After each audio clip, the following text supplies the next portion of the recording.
ഇതെന്ത് തണുപ്പ് പിടിച്ചോലായിരിക്കും. Good evening. ഇന്ന് യാദർശികമായിട്ട് വന്നാണ്. ഇന്ന് വരണം എന്ന് വിചാരിച്ചതല്ല. രാവിലെയാണ് എൻ്റെ കൂടെ ദിവിൻ സാറ് പറഞ്ഞു, അപ്പൊ ബെന്നി സാറെ വിളിച്ചു. അങ്ങനെയാണ് ഇന്ന് എത്തിയത്. കാരണം സുബി സാറ് ITC ആയതിന്റെ ഫസ്റ്റ് GTS ആണ് ഇന്ന്. അതുകൊണ്ടാണ് വന്നത്. എന്നോട് ഞാനിപ്പോ ഇങ്ങനെ മൊത്തം ബോഡി ഒഴിഞ്ഞ് അങ്ങനെ ചെയ്തുകൊണ്ടിരിക്കുകയാണ്. അപ്പൊ അവിടെ അധികം നിൽക്കരുത്. അപ്പം 21 ദിവസം വരെ ചവിട്ടാൻ വേണ്ടി വിട്ടുകൊടുത്തിരിക്കുകയാണ്. 7 ദിവസം ആയിട്ട് നല്ല പെയിൻ ഉണ്ട്. അപ്പം പക്ഷെ സുബി സാറിന്റെ ഒരു അച്ചീവ്മെന്റ്സ് എന്ന് പറയുമ്പോൾ എല്ലാ ലീഡേഴ്സിന്റെ അച്ചീവ്മെന്റ്സ് നമുക്ക് പ്രധാനപ്പെട്ടതാണ്. പക്ഷേ മിക്ക സമയത്തും ഓരോ വ്യക്തികളും ഇതിലൂടെ വലിയ ലെവലിലേക്ക് എത്താൻ വേണ്ടി എടുക്കുന്ന കഠിനാധ്വാനം, അതിന്റെ പെയിൻ, നമ്മളെ നോ പെയിൻ നോ ഗെയിൻ, ആ പെയിന് എന്താണെന്ന് ലൈനായി നിന്നുകൊണ്ട് ഞാൻ കണ്ടതാണ്. ഇത് ഒരു ലീഡർ മാത്രമല്ല, ഇന്നത്തെ അച്ചീവറിന്റെ പല ലീഡേഴ്സും. ബെന്നി സാർ ലാസ്റ്റ് പറഞ്ഞ വാക്കുണ്ട്, അരയണത്തിന്റെ ഒരു കാര്യം അല്ലേ, ആ വെള്ളത്തിലൂടെ ശാന്തമായിട്ട് സാധനം പോകും. അപ്പം അത് അനങ്ങാതെ പോകുന്നുണ്ടെങ്കിൽ അതിലെ അടിയിൽ കാല് തുഴയുന്നതാണ് സാർ പറഞ്ഞത്, ശരിയല്ലേ? അപ്പം എന്ന് പറഞ്ഞതുപോലെ ഒരുപാട് റിസ്ക് എടുത്തിട്ടാണ് കുടുംബത്തിനെ വളർത്താൻ വേണ്ടി ഒരുപാട് ആൾക്കാർ വളരെ അഹോരാത്രം വർക്ക് ചെയ്യുന്നത്. ഞാനും അങ്ങനെ 2013 ഞാൻ മൈലേഷ് എന്ന കമ്പനിയിലേക്ക് വരുന്നത്. അതിന് മുന്നേ കുറച്ച് എക്സ്പീരിയൻസ് എനിക്കുണ്ട്. മുന്നേ വിദ്യാഭ്യാസത്തിന് ചോദിക്കരുത്, പറഞ്ഞാൽ ചിലപ്പോൾ നിങ്ങൾ എഴുതിട്ട് പോകും. ഹലോ, വിദ്യാഭ്യാസം ചോദിക്കരുത്, ഞാൻ പറയില്ല, ഓക്കെ? പക്ഷേ ജീവിതത്തിൽ എന്തെങ്കിലുമൊക്കെ ആവണമെന്ന് ഞാനും വിചാരിച്ചിരുന്നു. കാരണം എനിക്ക് 3 പെങ്ങന്മാരും അച്ഛനും അമ്മയും. അച്ഛൻ കഴിഞ്ഞ 15 മാസം മരിച്ചുപോയി. അച്ഛൻ മരിക്കുന്നതിന് കുറച്ചു മുന്നേ കാലം വരെ അച്ഛൻ നല്ല മദ്യപാനിയായിരുന്നു. അതിന്റെ എല്ലാ പ്രശ്നങ്ങളും കുടുംബത്തിലും എന്റെ അമ്മയുടെ ശരീരത്തിൽ ഒരുപാട് സീലുകൾ ഉണ്ടായിട്ടുണ്ട്. 3 പെങ്ങന്മാരെ കെട്ടിച്ചുവിടാനുള്ള ഭാഗ്യം ലഭിച്ച വ്യക്തിയാണ് ഞാൻ. അതുകൊണ്ട് തന്നെയാണ് എന്താ ഞാൻ പറയാം, 8ാം ക്ലാസ് കാക്കൊല്ലം വരെ പഠിച്ചു. ആരും പോയല്ലേ കേട്ടോ. അപ്പം അങ്ങനെ 8ാം ക്ലാസ് കാക്കൊല്ലം എത്തി നിർത്തി. ഒരുപാട് കാര്യങ്ങൾ ചെയ്ത് വന്നു.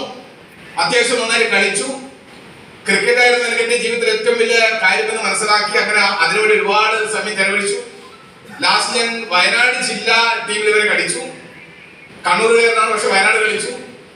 പക്ഷേ ഞാൻ വെറും 25 രൂപക്കൊക്കെ ഞാൻ നിർമ്മലേരി കോളേജ് ക്യാൻറ്റീൻ ജോലി ചെയ്തിട്ടുണ്ട്. ലാസ്റ്റ് ഞാൻ 5 വർഷമാണ് കഴിയുമ്പോൾ എന്റെ കൂലി 50 രൂപയാണ്. പക്ഷെ എവിടെ നിന്നാലും എന്റെ പെണ്ണന്മാരുടെ കാര്യം നോക്കാൻ സാധിക്കില്ലെന്ന് മനസ്സിലാക്കി വയനാട്ടിലേക്ക് ചേക്കേറി 1996 അവിടെ ലീഗിലൊക്കെ കളിച്ചു. അങ്ങനെയാണ് അവിടെ കളി മേഖലയിലേക്ക് വരുന്നത്.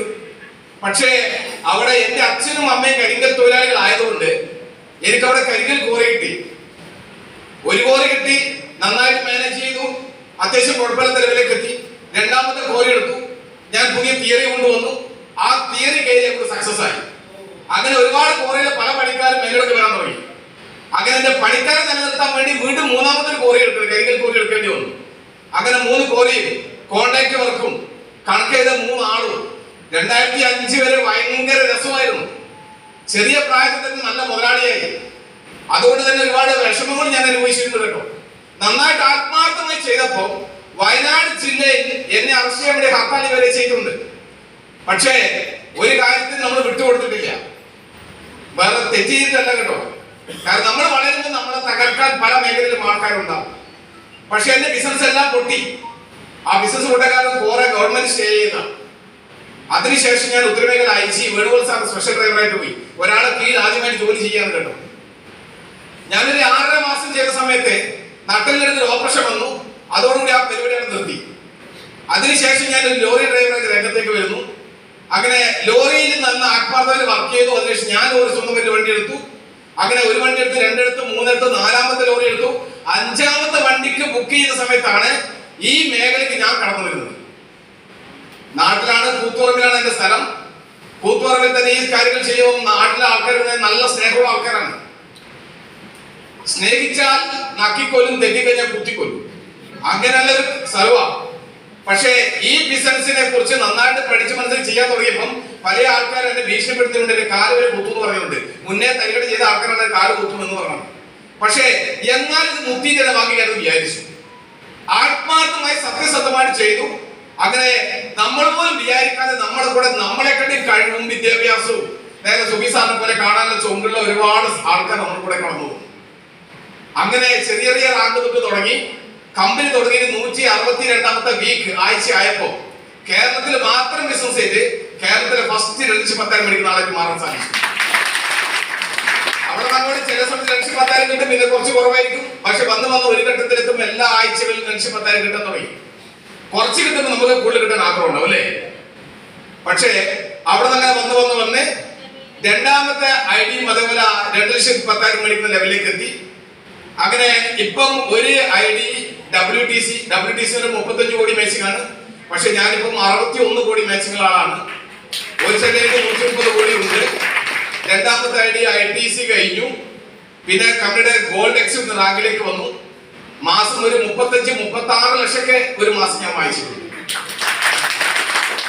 ഒത്തിരി അച്ചീവ്മെന്റ്സ് ചെറിയ ചെറിയ വണ്ടികൾ എടുത്തിട്ടുണ്ട്. അങ്ങനെ എടുത്തെല്ലാം കൂടി വണ്ടി ചെറുതുനിന്ന് വലുതിലേക്ക് വന്നു ഇപ്പം ഉപയോഗിക്കുന്ന 10ാമത്തെ വണ്ടിയാണ്. അതില് 2018 മറ്റുള്ളൊക്കെ കുഴപ്പമില്ല, ചെറിയ ചെറിയ വണ്ടികളൊക്കെ ആയിരുന്നു, 24 ലക്ഷത്തിനോ 12 ലക്ഷത്തിനൊക്കെ ആയിരുന്നു.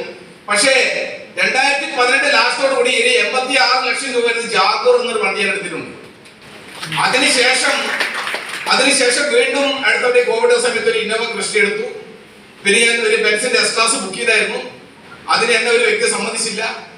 എന്റെ ബിസിനസ്സിൽ എന്റെ അപ്പലായിരുന്നല്ല, കോഴിക്കോട് എന്ന ADGP ആയിരുന്നു സാറ്. പിന്നെ കേരളത്തിൽ DGP ആയി ഇപ്പൊ പ്രധാനമന്ത്രിയുടെ ഇങ്ങനെ ഹെഡാണ്. സാറിനോട് പറഞ്ഞു നീ ആ വണ്ടി ഒഴിവാക്കാൻ പറഞ്ഞു. അഡ്വാൻസ് കൊടുത്ത വണ്ടിയുടെ കാശ് തിരിച്ചു